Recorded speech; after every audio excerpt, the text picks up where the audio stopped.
All right.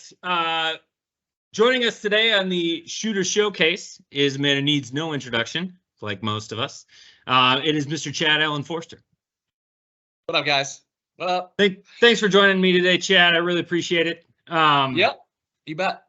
Coming up to Champagne Shootout 8, how are we feeling? How's the game? Feeling good. Actually, to tell you the real truth, went down to Rockford. Went to Rockford, Illinois, met up with my boss, scratch golfer. Sure. 58 to 61, not sure of his age.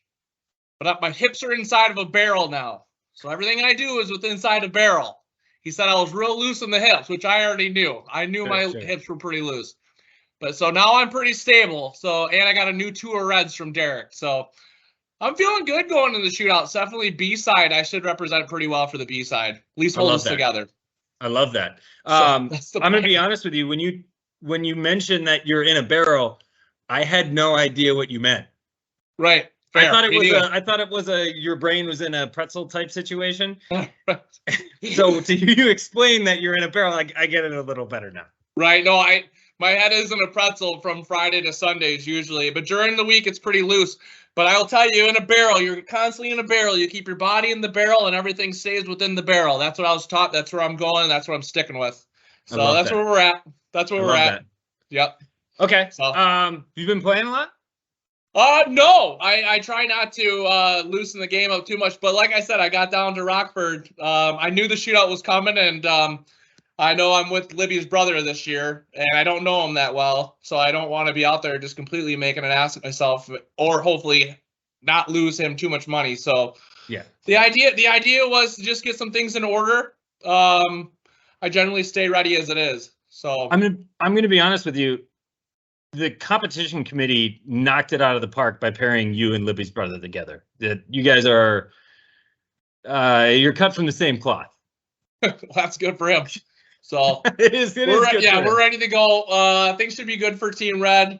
Hoping for a shootout. I also saw.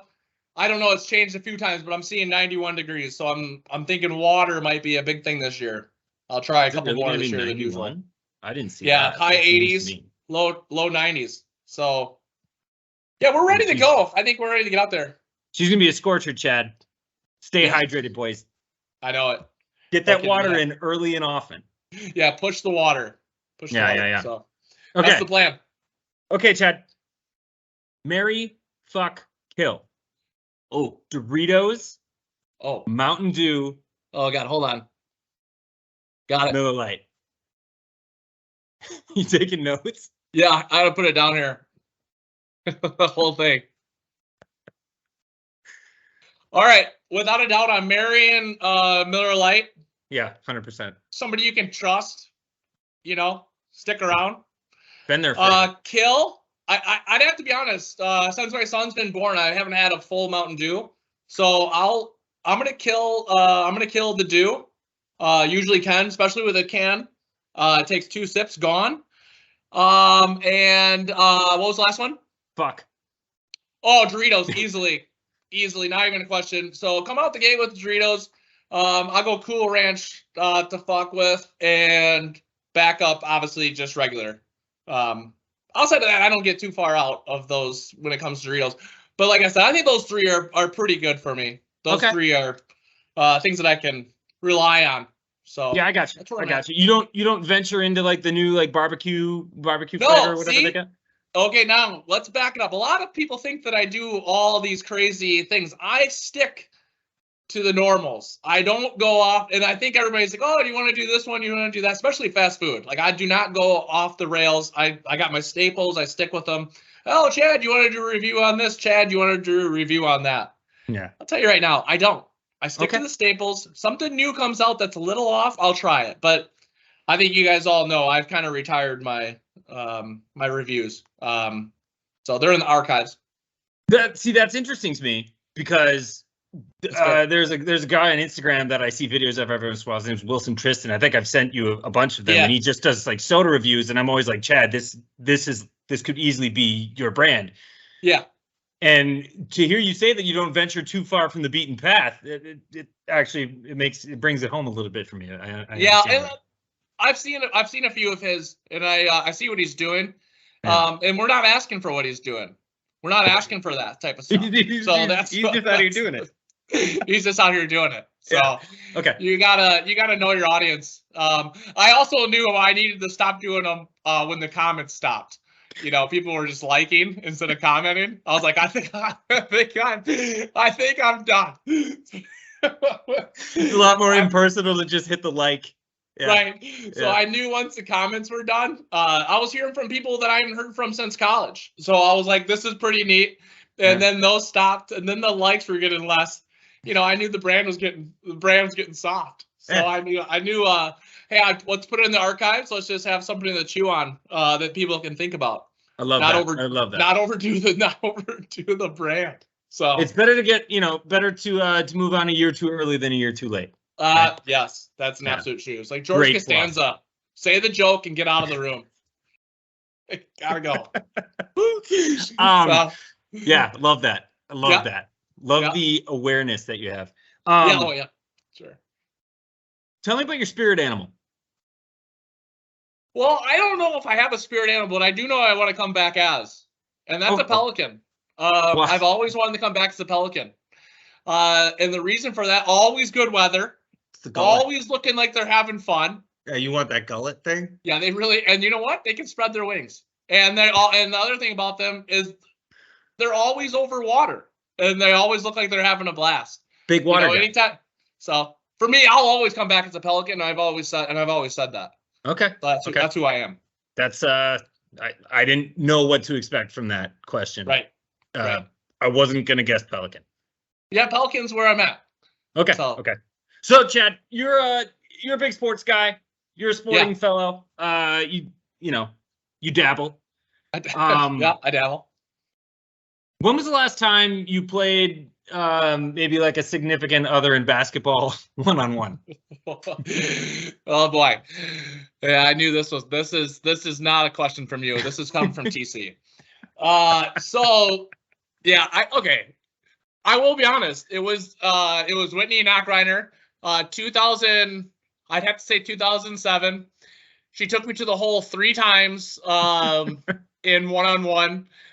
We were tied up 9-9 at Kalashki.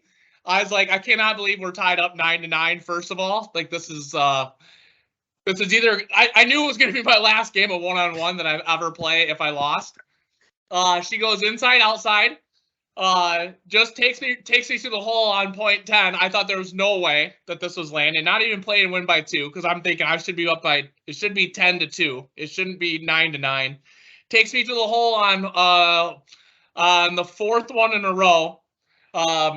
She does a fall away layup, like legitimately, and buries it for a win to 10-9.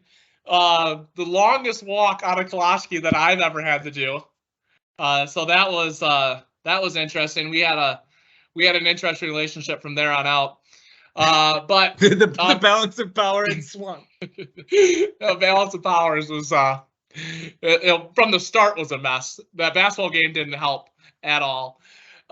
So that was the last time that I lost a significant other in any sport. And that one was bad. That one hurt. That walk out of the Kalashki Center back to our house over on Murray was a long one. Yeah. I couldn't quite believe what happened, but I knew right when I told TC about it, he was going to lose it. And I was sitting. I can remember because I was sitting on the couch and I was just like, "Yeah." He's like, "What's going on?" And I'm like, "Dude, it's Wednesday, man. Wednesday about 7:30. I just got taken to the hole 3 or 4 times and lost to Whitney in basketball." So things are not looking up right now. So it's a tough Wednesday. That's a career-ending Wednesday. It was a tough one. I guarantee, like maybe 2 hours before that, I failed the test. So the whole day probably was just absolute disaster. I'm living my life on the bell curve coming out of my senior year or junior year of college, just living on the bell curve. Sure. And just get annihilated in Kalashki. On my own. Nice spit. Nice spit. So just get absolutely owned. That's a nice spit. You live in a fucking hotel, by the way, it looks like behind you. So thank you. You don't want to spit on the nice stuff that they have there. No, it's right on my computer. Yeah, anyway, that was the last time. And It wasn't good. It sticks with me. That was 2007. It's 2023. Believe me, I can still feel it. I know the feeling. Do you carry it around with you? I definitely carry it around when my wife wants to play like a game or something. I'm like, there's absolutely no chance that you're beating me at anything. So even 15 years later or whatever it is, I was like, you're not taking me to the hole here in one-on-one. I can guarantee that. So that's where we're at with that. Shout out Whitney for wrecking Chad. Yeah, and thanks TC for bringing that up again. It always feels great.